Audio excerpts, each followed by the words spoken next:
এশিয়ার সবচেয়ে শক্তিশালী তিনটা দেশ ভারত, চীন এবং পাকিস্তান। এই তিনটা দেশের অর্থনৈতিক অবস্থান কোন জায়গায় গিয়ে দাঁড়াবে? 4 বছর আগে প্রেডিক্ট করা একটা ভিডিও। তো 2030 সাল আসতে কিন্তু আর বেশি দেরি নেই।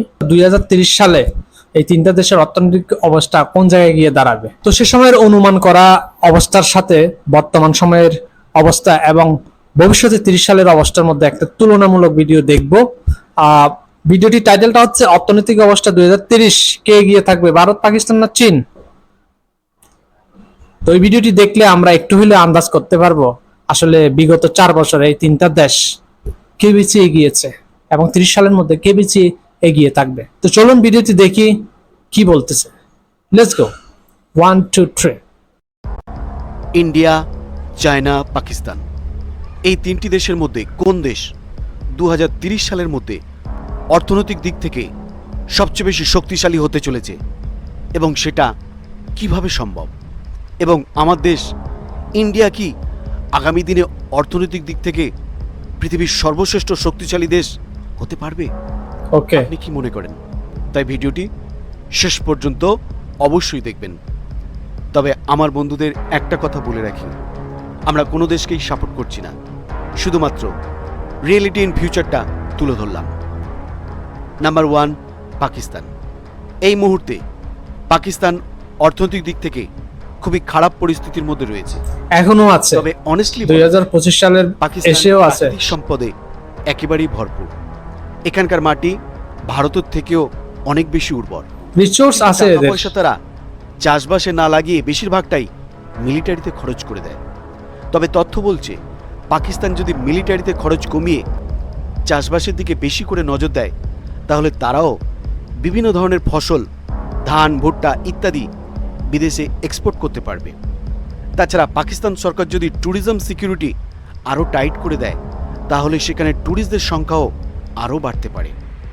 আপনারা হয়তো অনেকেই জানেন, পাকিস্তানের নিজস্ব স্পেস এজেন্সি সুপারকো থাকা সত্ত্বেও এখনো পর্যন্ত তেমন কিছু করে দেখাতে পারেনি। এখানকার শিক্ষা ব্যবস্থা একদমই খারাপ, ফলে কোনো বিদেশি কোম্পানি এখানে ব্যবসা বাণিজ্য করার জন্য কোনো ইনভেস্টমেন্ট করতে চায় না। তবে এখন থেকে আগামী 2030 সালের মধ্যে পাকিস্তান অর্থনৈতিক দিক থেকে দ্বিগুণ শক্তিশালী হয়ে যাবে। তখন পাকিস্তানের জিডিপি $800 বিলিয়ন হয়ে যাবে। তবে এই পর্যায়ে পৌঁছতে হলে পাকিস্তানকে অনেক বেশি সচেতন হতে হবে, অর্থাৎ এখানে ইন্ডাস্ট্রিয়াল ব্যবসা বাণিজ্য আরও মজবুত করতে হবে, এখানকার শিক্ষা ব্যবস্থা আরও উন্নত করতে হবে। তবেই পাকিস্তানের অর্থনৈতিক 4 বছর আগে প্রেডিক্ট করা আর এটা কন্ডিশন এখনো চেঞ্জ হয় নাই। 30 সালের মধ্যে পাকিস্তান একেবারেই পিছনে পড়ে থাকবে। Number 2, China. এই মুহূর্তে সারা পৃথিবীতে চায়না সবথেকে শক্তিশালী দেশ। শুধু তাই নয়, অর্থনৈতিক দিক থেকে তারা অনেক বেশি শক্তিশালী হওয়ার জন্য তার লক্ষ্যের দিকে এগিয়ে চলেছে। বন্ধুরা, আপনারা হয়তো অনেকেই জানেন, আজ থেকে 30 বছর আগে পর্যন্ত চায়না আর আমার দেশ ইন্ডিয়া প্রায় সমান সমান ছিল। কিন্তু চায়না অত্যন্ত সুকৌশলে বুদ্ধি লাগিয়ে মানুষের মনকে পলিটিক্স থেকে দূরে সরিয়ে টেকনোলজির দিকে বেশি করে আকৃষ্ট করতে থাকে, এডুকেশনের দিকে জোর দিতে থাকে এবং পৃথিবীতে সুপার পাওয়ার দেশ হওয়ার দিকে এগিয়ে যেতে থাকে। অনেক ভারতীয় আছেন যারা বিদেশে পড়াশোনা করে বিদেশের কোম্পানিতেই সেটেল হয়ে যান, কিন্তু কোনো চাইনিজ যদি আমেরিকার কেমব্রিজে পড়াশোনা করে, তাহলে চীন সরকার তাদের নাগরিকদের ট্যালেন্টকে বাঁচিয়ে রাখার জন্য টাকা পয়সার বন্যা লাগিয়ে দিতে পারে। সেখানকার সরকারের একটাই লক্ষ্য, তাদের ট্যালেন্ট তাদের দেশের কাজেই সাহায্য করুক। খেলাধুলাতেও চাইনিজরা প্রচুর পরিশ্রম করে থাকে, ফলে অলিম্পিকে তারা প্রতিবারই 100-র বেশি মেডেল জিতে থাকে।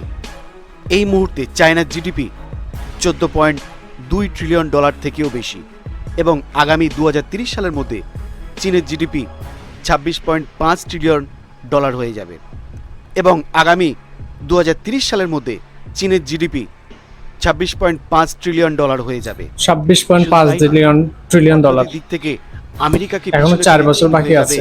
পৃথিবীর মধ্যে সুপার পাওয়ার কান্ট্রি। নাম্বার 3, সবশেষে আমার দেশ ইন্ডিয়া। আজ থেকে 30 বছর আগে প্রতিবেশী দেশ চীন অর্থনৈতিক উন্নতির ট্রেনে করে এগিয়ে চলেছে, কিন্তু আজ থেকে 10 বছর আগে সেই অর্থনৈতিক উন্নতির ট্রেনে বসেছিল আমার দেশ ইন্ডিয়া। তার মানে চীনের থেকে 20 বছর পিছিয়ে। এই মুহূর্তে ইন্ডিয়ার জিডিপি $3 ট্রিলিয়ন এবং আগামী 2024 সালে সেটা হয়ে যাবে $5 ট্রিলিয়ন এবং 2030 সালে $9 ট্রিলিয়ন ছাপিয়ে যাবে আমার দেশ ইন্ডিয়া। কারণ ইতিমধ্যে ভারতের হাই কোয়ালিফাইড যুবক সম্প্রদায় বিভিন্ন কোম্পানি খুলতে শুরু করে দিয়েছে এবং আমরা আশা করছি তারা তাদের লক্ষ্যে নিশ্চিত পৌঁছে যাবে। এক সার্ভের তথ্য অনুযায়ী ভারতের 97% ইঞ্জিনিয়ার ঠিকভাবে কাজ করতে সক্ষম নয়। ভারতের একটা ভুল চিন্তাভাবনা আজও আমাদের শেষ করে দিচ্ছে, সেটা হলো এখানকার মা বাবারা বাচ্চাদের ট্যালেন্টকে গুরুত্ব না দিয়ে তারা পরীক্ষার নম্বরকে বেশি করে গুরুত্ব দেয়। আমাদের দেশের মা বাবারা পড়াশোনার পর জব করার জন্য চাপ দিতে থাকে, কিন্তু কোম্পানি ব্যবসা বাণিজ্য করার কথা কেউ বলেন না। বন্ধুরা, 2030 সালের মধ্যে ভারতে 200-র বেশি স্মার্ট সিটি তৈরি হতে চলেছে। অর্থাৎ চীন যে পথ ধরে পৃথিবীর মধ্যে সবথেকে ধনী দেশ হতে চলেছে, ভারতও সেই পথেই এগিয়ে চলেছে। আগামী দিনে ভারতের কোনো মানুষই চীনের তৈরি মোবাইল কিনবে না। ভারত সেই সময় নিজেই মোবাইল, ল্যাপটপ আরও বিভিন্ন ধরনের টেকনিক্যাল গুডস তৈরি করবে। ভারতীয়রা অত্যন্ত সস্তায় প্লেনে যাতায়াত করতে পারবে। তথ্য বলছে 2030 সালের মধ্যে ভারতে ম্যানুফ্যাকচারিং হাব তৈরি হবে এবং চীনের মতো ভারতও সমস্ত জিনিস নিজের দেশেই তৈরি করবে। সার্ভের তথ্য অনুযায়ী বলা হচ্ছে যে আগামী 2050 সালের মধ্যে ভারতবর্ষ আমেরিকাকে ছাপিয়ে পৃথিবীর দ্বিতীয় ধনী দেশে পরিণত হবে। তাছাড়া আগামী 21 সালের মধ্যে ভারত আর চীন অর্থনৈতিক দিক থেকে একেবারেই সমান সমান হয়ে যাবে এবং 2115 সাল থেকে 2120 সালের মধ্যে আমাদের ভারতবর্ষ চীনকে ছাপিয়ে পৃথিবীর মধ্যে সবথেকে ধনী দেশে পরিণত হবে এবং অর্থনৈতিক দিক থেকে আমরা হয়ে যাব পৃথিবীর মধ্যে মোস্ট পাওয়ারফুল কান্ট্রি। তখন হয়তো আমরা কেউ বেঁচে থাকবো না, থাকবে আমাদেরই পরবর্তী প্রজন্ম। তবুও আমার বন্ধুদের জানাই, শুধুমাত্র আগামী দিনের কথা ভেবে আপনি একজন ভারতীয় হয়ে ঠিক কতটা আনন্দ উপভোগ করছেন অবশ্যই কমেন্টের মাধ্যমে জানাবেন এবং ভিডিওটি ভালো লাগলে ভিডিওটিতে অবশ্যই একটি লাইক করবেন। শেষ পর্যন্ত আমাদের সঙ্গে থাকার জন্য অসংখ্য ধন্যবাদ। চীন আর ভারতের মধ্যে যে একটা রেসিং চলতেছে, বিশেষ করে অর্থনৈতিক দিক দিয়ে, যেখানে চীনের জিডিপি বর্তমানে $15 ট্রিলিয়ন, সেখানে ভারতের জিডিপি মাত্র $3 থেকে $4 ট্রিলিয়ন মধ্যে। আর এখানে যে গ্যাস করছে 2030 সালের মধ্যে চীনের জিডিপি হবে প্রায় $26 ট্রিলিয়ন, আর অপরদিকে ভারতের জিডিপি হবে $9 ট্রিলিয়ন। এখানেও কিন্তু বিশাল ব্যবধান।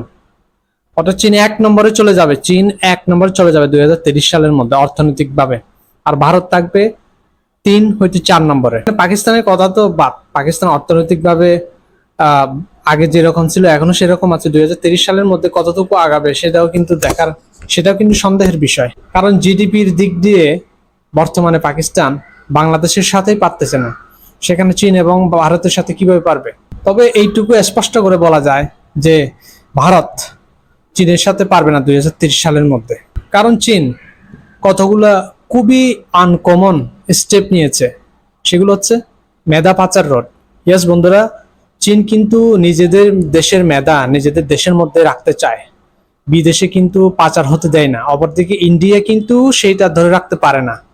ইন্ডিয়ার অনেক বড় বড় ব্যক্তি যারা বিদেশের কোম্পানিগুলোকে নেতৃত্ব দিচ্ছেন, সেই সমস্ত ব্যক্তিদের যদি ইন্ডিয়া ধরে রাখতে পারতো তাহলে হয়তো অন্যরকম কিছু একটা রেজাল্ট পাইতো ইন্ডিয়ার অনেক ট্যালেন্টেড পারসন বিদেশে গিয়ে বড় বড় কোম্পানিতে জব করতেছে, যেমন গুগলের সিইও, ইউটিউবের সিইও, এগুলা সবাই ইন্ডিয়ার বংশোদ্ভূত।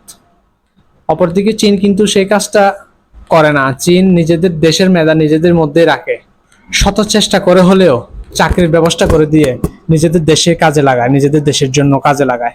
কিন্তু ইন্ডিয়া সেই জায়গায় ব্যর্থ, যার কারণে ইন্ডিয়া স্বাভাবিকভাবে চীনের পিছনেই থাকবে 2030 সালের মধ্যে। এটা আমার জাস্ট একটা সাধারণ অনুমান, আপনাদের সাথে হয়তো নাও মিলতে পারে আমার অনুমান। তো আপনাদের কি মনে হয়, ইন্ডিয়া কি আসলে 2030 সালের মধ্যে চীনকে ছাড়িয়ে যেতে পারবে? এটা যদিও 4 বছর আগের ভিডিও, এরপরেও কিন্তু বাস্তবতা কিন্তু চেঞ্জ হয় নাই। ভারত চীনের পিছনে রয়ে গেছে। তো 2030 সাল আস্তে আস্তে কি ভারত চীনকে টপকায় যাইতে পারবে? কি মনে হয় আপনাদের? প্লিজ কমেন্ট সেকশনে জানাবেন। আর ভিডিওটি ভালো লাগলে একটা লাইক করবেন, চ্যানেলটি সাবস্ক্রাইব করে পাশে থাকবেন। ধন্যবাদ সবাইকে, আবার দেখা হবে।